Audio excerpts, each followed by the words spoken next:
Good afternoon on a nice cold Sunday morning in February. Uh, Wanted to bring you another video today, and I wanted to show you that I'm wearing my NASCAR race sweatshirt, Ghost Chastain. Anyways, I want to show you a little bit again on the guitar. A couple things. First of all, as you pick up the guitar, set it again on your lap wherever it's comfortable. I'm probably not the best position to do this, but I'm going to do it anyways, as I've talked about in a previous video.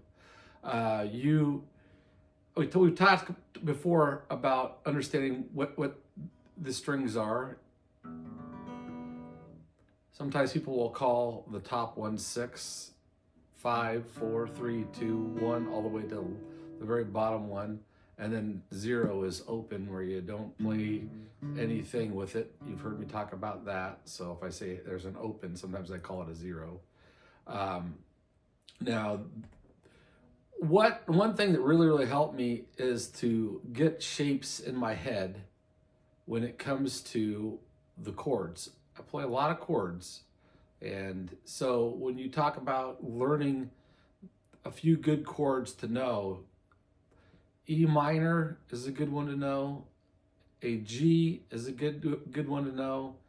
A C is a good one to know. And a D is a good one to know. Now, when I say G, it's kind of a modified G. With G, you'll put your pointer finger on the 2nd fret, 2nd string down from the top. Your middle finger will go on the 3rd fret, very top. And then you're also going to keep these next two locked in constantly with all the chords. So that's going to be your ring finger is going to be on the 3rd fret, 2nd to the bottom string, and your pinky will be on the 3rd fret on the very bottom string. You keep those two locked in. The only two that are going to change are your pointer finger and your middle finger. So this is what that G is going to sound like. And then all you're going to do for a C is you're going to drop down your first two fingers, your pointer and your middle finger. So your pointer now will go to the 3rd string on the 2nd fret, and your middle finger will go to the 2nd string on the 3rd fret. And that is a C. Now again, when you play this chord though, you don't want to hit that. You don't want to hit that top string. You don't want to hit that E. So you'll just strum those 5. That's going to be your C. Now again, these are not necessarily an actual C. It's a modified C. And then for your E minor, there's 2 different ways that you can do that. What that's going to be is you're going to want to push down in the 2nd fret. Again, you're going to keep your pinky and your ring finger locked in on the bottom 2 on the 3rd fret.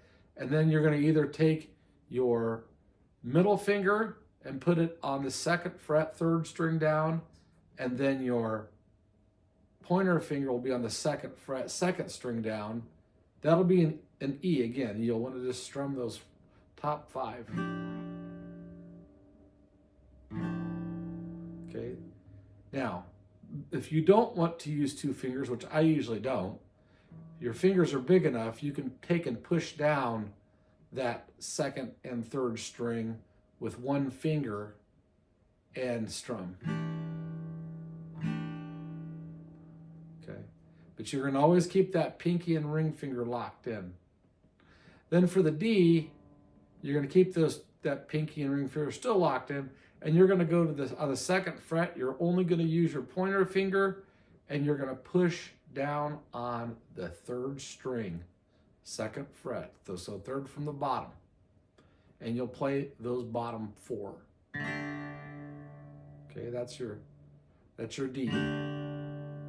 Now, if you can remember how I told you the G, C, E minor, and D, you put your G there. If you take your hand off of the guitar, you can kind of get a good memory for what that feels like just holding your hand up without the guitar there.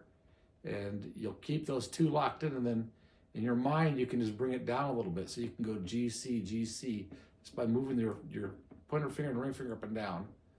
And then again, for that E minor, you'll think about taking that middle finger off and pushing in while keeping those ring finger and pointer finger in your mind on that same string.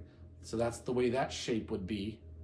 And then for the D again, you're going to drop down, put your middle finger out of the equation, so it's like you're flipping somebody off. You'll be putting your pointer finger again on that second fret on the third string, and again your other two in your mind will be locked in on that very bottom two strings in the third fret. So the shapes, if you could practice the shapes in your mind, that helps a great deal. Then when you're ready to play, again, you'll kind of have that, start to build that muscle memory. And again, I go by memory, so muscle memory is huge in all of this. It's great if a person can really do different directions with those chords. So whether it's in your mind, you're going G, E minor, D, C, or E minor, D, G, D, C. You can go any direction, E, G, E minor, C. So again, and I apologize if I don't hit the chords right. I'm not looking to be perfect in this. I'm just showing you my journey, trying to help you figure out how to play the guitar if you're visually impaired, or even if you got vision. These are still great things to do. So shapes are really important. And then again, I'll go over some other chords a different day, but an A is really easy. A is really easy to do too, because you can still hold those two locked in at the very bottom, and then you'll just push that fourth string down. So I'll give you a bonus today. There's 5 of them. So if you hear the difference, E minor,